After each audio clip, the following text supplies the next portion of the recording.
Hello, my name is Isabel and this is my channel, Motherhood Homemade. Welcome. If you missed my video last week, this video really is a spin-off of that one, talking about stepping out of my career and stepping into motherhood. So if you missed that video, I will link that video in the description below so that you can go ahead and watch it if you're interested. But today I wanted to talk about 7 ways that I kept my sanity during the in-between, because I really was not able to just walk in and quit my job that day that I decided that it was time to quit my job. It was quite a process. So these are 7 things that I did to keep my sanity in the in-between phase where I wasn't able to quit my job, but just waited for life to catch up to that decision. So I've got my notes here and we'll get right into it. So the first thing that I did was I took a break before I officially could. And this could look different for everyone. I know I was in kind of a unique circumstance because my job was commission-based, so it wasn't an hourly something I clocked into in the morning, clocked out of at night, where people were expecting me to be there every day. I really got to make my own schedule. So I decided on a Tuesday that I needed to leave my job, and so I just took the rest of the week off. I just didn't go to work, and that was okay because I didn't have to clock in. So I know that isn't the case for most people if you have like a 9 to 5. So some ideas of how you could take a break from work is you could ask for a couple of days off, kind of like I did, and just take a few days off. You can use your lunch break and really utilize your lunch break. Leave the building, go sit in your car, just be away from work during your lunch break. And another thing is just clock out of work at the end of your shift. Don't stay late, just clock out and leave your work at work. Don't think about it, don't stress about it. Just do your best to really separate so you can have that work-life balance. So the second thing I did to maintain my sanity was I just reclaimed my mornings. I made sure my mornings were for me, and I took them very seriously. So first thing I did when I woke up in the morning was I went and I made a drink. For most people, that's probably coffee. I really like Zip Fizz. That's what I would do.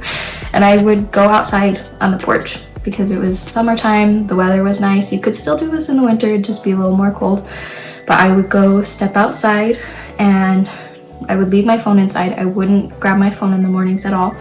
And I would just make that drink and go outside to get some sunshine on my face. And I would take some time to just sit with my thoughts and drink my drink. People could do tea, whatever. You don't even have to do that like exact routine, but that was something that really helped me.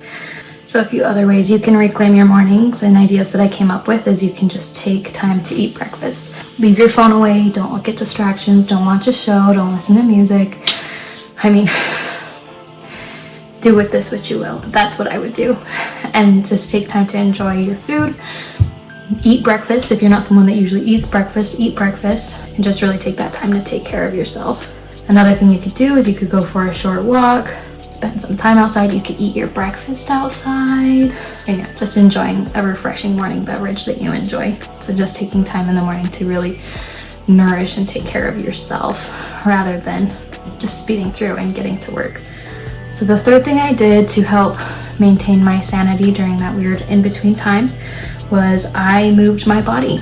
I made sure that I was biking every single day at the beginning of it when things were really rough, and then slowly that transitioned to more of just biking a few times a week. But it was really helpful when I just felt like I was going crazy, like I just needed to quit my job but I couldn't. So I would just go for a bike ride every single day, wherever I could fit it in, whether that was before work, in the middle of the day because I had a flexible schedule, or after work. And I wouldn't listen to anything on those bike rides. I would just sit with my thoughts. So sometimes I would even have to take my son with me in the bike trailer behind my bike. But I was really just making sure that I was taking care of myself and that biking was something that I needed. So I was making sure that that was the priority and I was getting that in before even work a lot of days. So, and then I've got another few ideas for you guys because I know that biking may not be your thing. So a few ways you can move your body is you could do yoga. You could do yoga outside. That's probably even better. Get some fresh air. You can take a walk to the park. Your kids would love this. If you have a dog, your dog would love this. Just getting out, going to the park. Light stretching on the days that feel really difficult. Just making sure that you're moving your body in some way. And then you could just ask your body what it needs and listen. I think one thing that helped me most when moving my body was just making sure I wasn't plugged in, making sure that I was just giving time to my thoughts, and I wasn't doing like YouTube videos where I really had to like focus on what that person was doing and that was taking all my attention. It was really just a time to help me process all the changes and big things that were happening in my life at that time. So that's kind of what the purpose of moving my body was one, to help my body get healthy and strong, and then two, to give my mind time to process all of those crazy things that were happening. So the fourth thing that I did was I leaned into slow food and just nourishing myself in general. So I would just make sure I was taking time to feed myself breakfast, lunch, and dinner, and I was researching recipes. I was cooking things that I was excited about. I started leaning back to things that I had enjoyed in the past, like making sourdough bread, making homemade bread in general, making yogurt, making soy milk, just all of those things that I had really been missing and wanting to do. I just allowed myself to put in the effort to truly nourish my body. And then I would turn off my phone during meal times. So I would just make sure that I was present with the food that I was eating. I was savoring every bite and just really trying to slow down my life during this time. So a few ideas that I had for you to enjoy slow food is just taking the time to savor your food, putting your phone away and eating intentionally. And then making something that brings you joy, be that cookies, brownies, bread, whatever it is, just take time to make things that you enjoy. Number 5 is I let myself start learning again. So I am really passionate about herbs and herbalism. So I started reading a book and making sure that I had time every single day to read this book about herbalism that I really was enjoying. And that was really a gift to just like give myself time and invest in myself that way. One of the reasons I found it so helpful for me to lean into learning was it really reminded me that there was more to me than my paycheck, than my titles at work or my past titles and the things that I had worked for. As far as being a funeral professional, like there was more to me than that. And just leaning into the other things that I was passionate about was very helpful during that time. And then a few ways that you guys could implement this and begin to learn again is you could sign up for an online class or course about something that you're passionate about. So if you want to learn how to make sourdough, go sign up for a class. If you want to learn about herbs, go sign up for a class. You could get a library card and go to the library and find a book on something that you want to learn more about. You could purchase a new book. You could get an Audible membership, something along those lines. Whatever it is that you're wanting to learn more about, find something that speaks to you, that really invest in yourself and help yourself learn more and realize that you're more than just your job.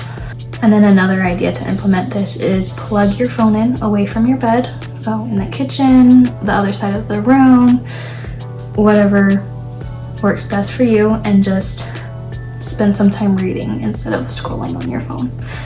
That's something that I found very helpful during this time, was just minimizing the amount of time that I was on my phone. The 6th thing that I did that helped me during this time was I took hydration very seriously. I invested in a big water jug. It was 64 ounces, and I would try to drink the whole thing twice every day, just making sure, again, that I was nourishing my body. A few ways that you guys could implement this is you could invest in an electrolyte drink that you enjoy, invest in a new water bottle. If your water bottles have been falling apart or you just need a new one, you could invest in a new one.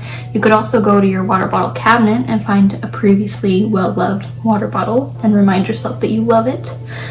You could learn to make an electrolyte drink. One thing that I really like to do is I would get trace minerals and I would put 20 to 40 drops in there, and I would cut a lemon, put lemon in there, and then a little bit of stevia to sweeten it. So I would have like a electrolyte lemonade. But yeah, those are a few ideas to help you start hydrating again.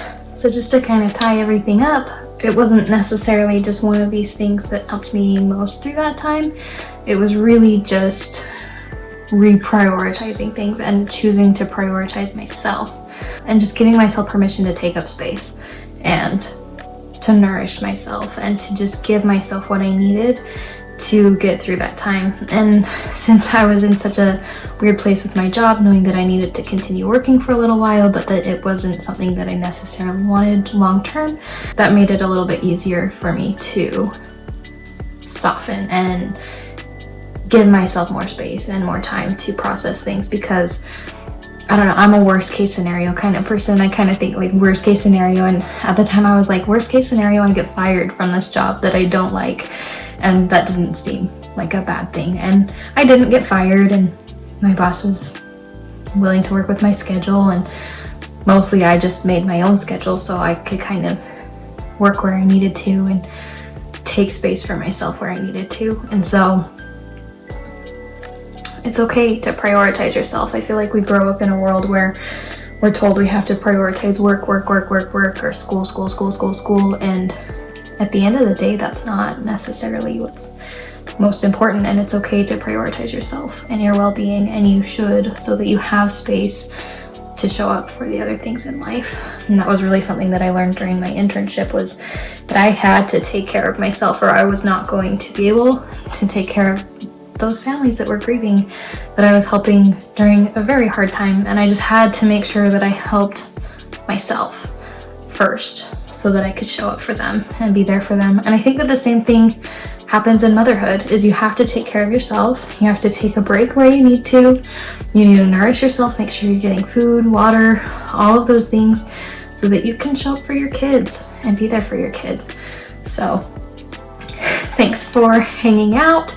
I'd love to have you along for the journey. I plan on posting every single week, and I'd love to have you guys here. I'm going to continue talking about just this transition into motherhood and things that helped me, and sharing stories along the way. So if you want to be here for the whole journey, subscribe below, comment, like, all of the things. Those will help my channel out. So thank you so much.